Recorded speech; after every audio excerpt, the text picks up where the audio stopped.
So what'd you think about John Wick? I know you said in I think the last episode we recorded that you hadn't seen the first one in a long time. Yeah.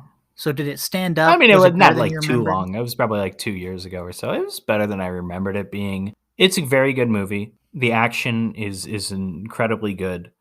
And this really is, I mean, there's a revenge plot, but the plot, I mean, if you don't get a whole lot out of the revenge and the whole thing, I think you can still end up enjoying the movie because the action is that good.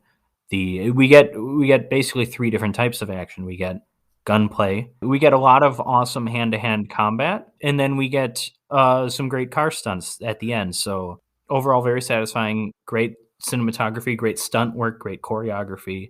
It's a very enjoyable movie. Jim, what about you? Yeah, again, this movie, I said it earlier, this movie made me kind of fall in love with action movies again. I don't think I had seen an action movie, like a proper action movie, for years, maybe like 5 years. I went out of my way actively to not watch action movies Why? because they were all the same thing. They were all the same fucking thing. Like all the Mission Impossibles are the same thing, other than Tom Cruise, he gets older and crazier in every one. I don't know if he gets crazier in the movies. He gets older. He gets Yeah, crazier in real life, maybe, but I don't know about if exactly. that Yeah. is in the movies. But I didn't see John Wick until like maybe like 2 or 3 months before the second one came out. Okay. Because this movie completely flew under the radar for me. I had no clue what it was. I didn't even know that it existed. For me, this movie is fantastic. It works. It's like a perfect movie for me. I don't know why, but I will say, like, I think the things that make this movie work so well are the character of John Wick and the world that he inhabits and that everybody else has to interact with. The world, there's world building. You don't typically associate world building with a relatively straightforward action thriller, but there is Yeah, world yeah. building here. Yeah, I mean, like, the thing that's neat about this movie is that we don't really have the world explained to us at all. We get it in bits and pieces. We understand that there's like hitmen, assassins, whatever they Yeah. are. We understand that there are people who hire them to do things.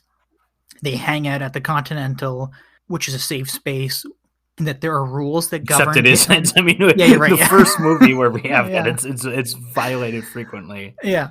We understand that they have their own currency, you know? Sure. But that's all we really understand. Like, that's all we really know about the world, I guess. I mean, I agree with you. The movie's very good. It's funny you say this brought you kind of back to action movies. I think overall, this movie or the John Wick series has been a bit of a renaissance for action movies. I feel like there's a lot of people borrowing from John Wick now when they make Mhm. action movies. Like, I'm thinking of Atomic Blonde. Oh, It yes. felt a Yeah. bit John Wickian, especially with the lighting and stuff, because there's like club scenes, and it felt a little John Wick, a little neo-noir kind of thing. And I haven't seen Nobody, but I kind of get the impression that's a little John Wick inspired. And there's other Yeah. examples, I'm sure.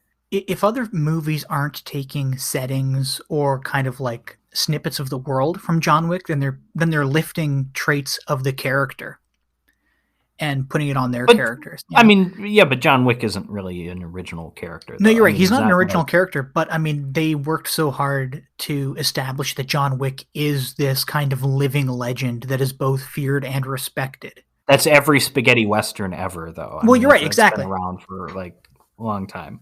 Yeah, but I mean, in